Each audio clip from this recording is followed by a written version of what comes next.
If you're standing in a music store wondering whether the Yamaha Montage M8X is the right investment, you probably want to know who will actually benefit, who can safely walk away, and whether the price makes sense for a typical gig-going musician. Link is in the description if you want to check the product details on Amazon. The decision isn't just about glossy headlines. It's about how the instrument fits into a day-to-day workflow that can range from studio composition to live-stage improvisation. First off, the Montage line has been a flagship for Yamaha for years, and the M8X is the most feature-rich version in the current generation. That means it's packed with 3 sound engines, a hefty 400-note polyphony, and the kind of expressive control you only see on high-end workstations.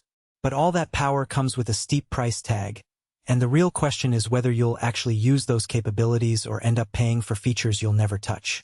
Who should buy it? Think of musicians who spend a lot of time layering sounds in a DAW, or performers who need instant access to a massive palette of timbres without swapping gear mid-set. If you're a composer who builds intricate arrangements that blend analog style pads, FM-based bells, and modern wavetable textures, the 3 engines, especially the ANX analog modeling engine, give you a one-stop shop. The Polyphonic Aftertouch is another game-changer for expressive players.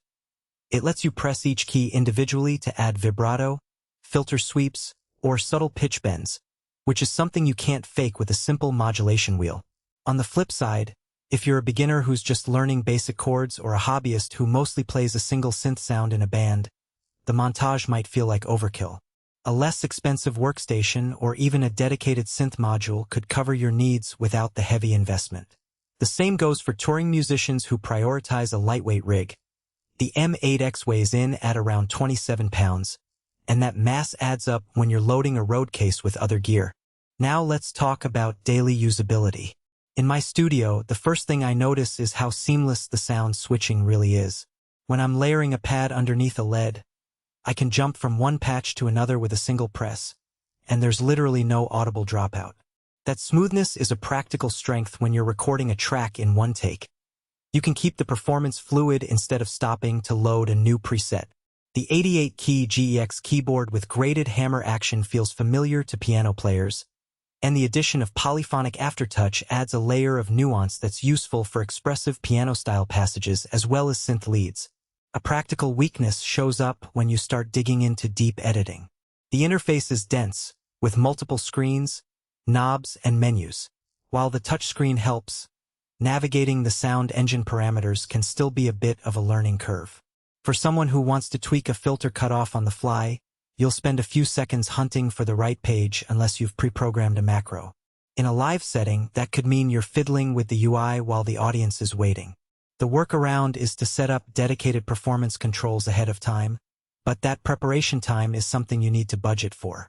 Another real-world consideration is integration with your DAW.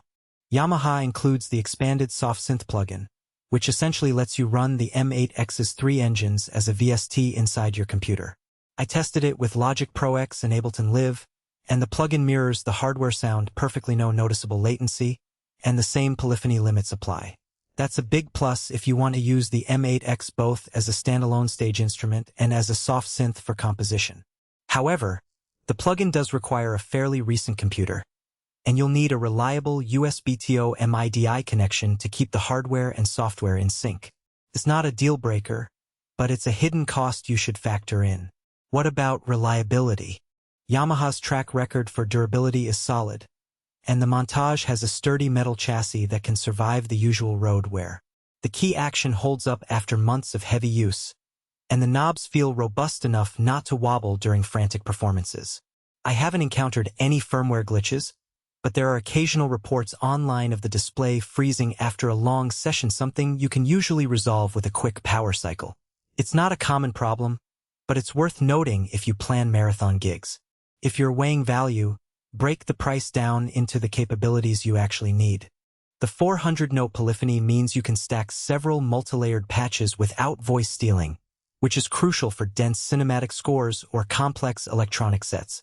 The 3 engines replace the need for multiple synths, saving you rack space and potentially reducing overall gear costs.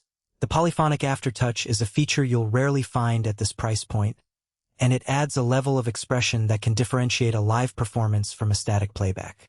Those are tangible benefits that directly impact your creative output. Conversely, if you